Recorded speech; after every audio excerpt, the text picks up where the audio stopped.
Ed and Lorraine Warren might very well be history's most famous paranormal investigators and collectors of all things occult, demonic, ghastly, and otherwise, but even they have their limits towards curses. There's only so many haunted dolls and cursed relics you can keep in a home before it starts to get to you. Today on Top 5 Scary Videos, we're diving into 5 real cursed objects that were too cursed, even for Ed and Lorraine Warren. Our first spot is the Anguished Man Painting, a painting that's been said to be haunted by the spirit of its former artist. The Anguished Man was painted by... we have no idea, actually. Fittingly, for something like this, its true origin is a mystery, but it's been said that it was painted with a mixture of the artist's own blood and paint, which explains that delightful crimson hue. The artist disappeared after painting it, and in 30 years, no one has been able to trace its origin to anyone. The earliest recorded history of the Anguished Man comes from a woman in North England who owned the painting after receiving it as a gift, and understood that there was something deeply, deeply wrong with it, but kept it anyway, I guess. After years of having it in her possession, she gave the relic off and passed it on to her grandson, Sean Robinson. Once the painting found its way into Sean's possession, he reported consistent hauntings from it, claiming that at night the painting can be heard screaming,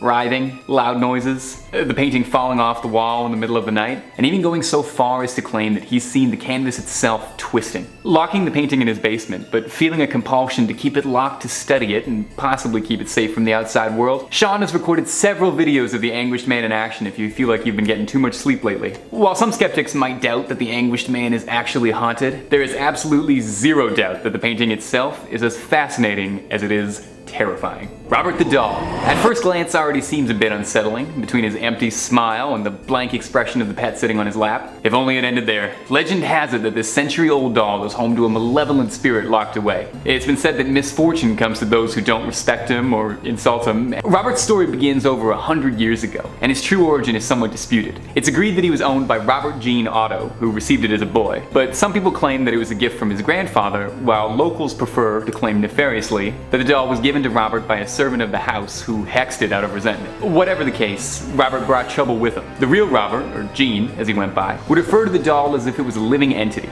claiming that it had a will of its own. When things around the house would break, like the rest of Gene's toys being destroyed, he'd claim that Robert had done it. The family would find Gene in the middle of the night, wailing, surrounded by overturned furniture, claiming once again that Robert had done it. People would claim to see Robert out of the windows, appearing and disappearing at seemingly random times of day. While Gene no longer owns Robert, of course, Robert lives in the East Martello Museum in Florida, where it's said that even locked up he still causes havoc, causing electronics to malfunction and go haywire. Employees have reported sleepless nights, strange noises, streaks of bad luck after spending time around Robert. The museum claims too Robert gets 1 to 3 letters a day from people asking for forgiveness or asking him to place a curse on others. If you're ever in the area and you feel like checking in, just make sure you're respectful about it, okay?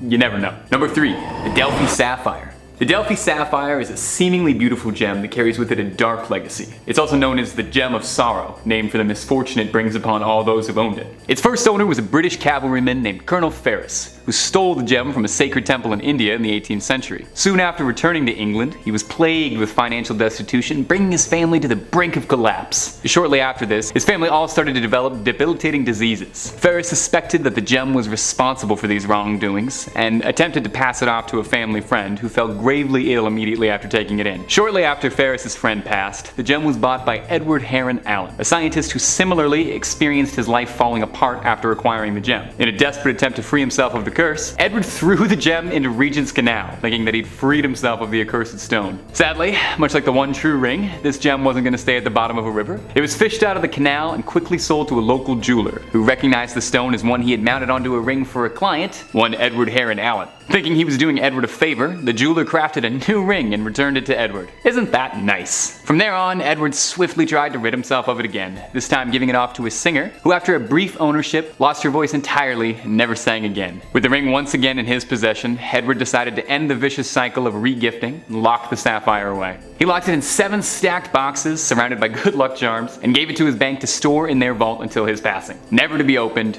never to be sold. Heron even advised the bank that after his passing, it should be kept for another 33 years, just in case there was any residual curse smell in the box, I guess. Anyway, eventually, the sapphire found its way to a museum, as these things always do, who upon opening the 7 boxes found inside a letter reading, "This sapphire is accursed, and stained with the blood and dishonor of everyone who has ever owned it. Whoever opens this box, do with it what you wish. My advice, however, is to throw it into the sea." Number 2, James Dean's car. Absolutely nothing is cooler than driving a souped-up Porsche, and in the 1950s, there was no one cooler than James Dean. Aside from being the cultural face of 1950s teenage delusionment and an icon for outcasts of his day, James Dean had a passion for cars and racing, and had a collection of impeccable Porsches, although the last one he would ever own was a Porsche Spyder 550. It was actually commissioned for Dean, and was one of the first makes of that car produced. A souped-up Porsche capable of race speeds, it seemed like the perfect car for a hot-headed rebel. But from the moment he got it, people were wary. A friend of Dean's, actor Alec Guinness, wrote in his diary after meeting James with the car that the sports car looked sinister to me,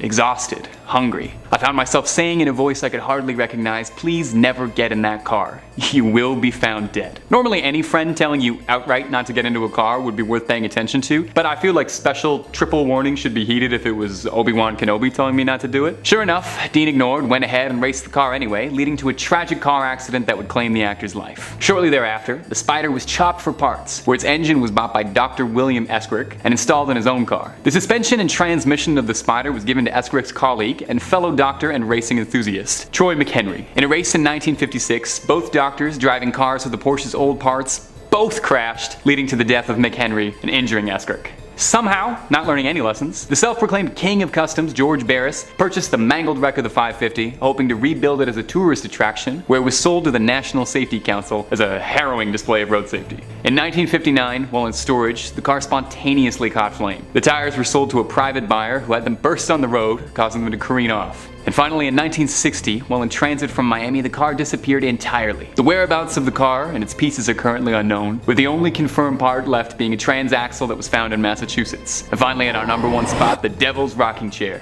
When we think of a devil sitting atop a throne, our mind isn't likely to conjure up the image of a rocking chair. That's more for kindly old grandparents. But for the Glatzel family, it was all too real. Seemingly an unassuming piece of leisure furniture, this twisted piece of haunted mahogany became the focus of one of America's most notorious exorcisms. In the early 1980s, the young son of the Glatzel family, David Glatzel, claimed that he was being plagued by nightmares of a creature with jagged teeth, twisted horns, and hooves. And the family was worried, as the boy wasn't really the kind to make things up. The boy insisted that he would see this beast sitting in the chair, rocking, watching him, laughing, threatening to steal his soul away. You know, regular old imaginary friend stuff. The visions persisted and even manifested physically, with David waking up in the middle of the night with scratches, bruises, and cuts, as well as red marks around his neck, as if something had been grabbing his throat. He would convulse during the night, and a family member would watch him sleep, as he would have seizures repeatedly. David started to hiss and growl at his family, and even was reported to have spoken tongues, quoting from the Bible. Eventually it became too much for the family to bear, and professional help was brought in from, who else? Ed and Lorraine Warren, who performed multiple exorcisms, and brought in a series of priests to try and quell the spirits inside the house. Lorraine asserts that she saw the chair levitate in her time there. After a final exorcism, it's reported that the demon left young David, but found its way into his sister's fiance, one Arn Johnson. She reported the same growls, hissing, as well as slipping into periodic trances he couldn't be shook from. Tragically, Arn was involved in a conflict that led to the death of his landlord, and when he stood trial for it, insisted that he hadn't acted on it, but rather it was the demon possessing him that made him do it. He was locked away. After these dark events, the chair was kept away in storage, for fear that its evils might seep into the rest of the world. It resides now in the Haunted Museum, owned by Zach Baggins himself, one of the world's foremost experts on the paranormal, and a sort of modern successor to the Warrens, who's indisputably the wisest man to be owning something like this. Let's just hope he's not looking to get comfortable in it anytime soon.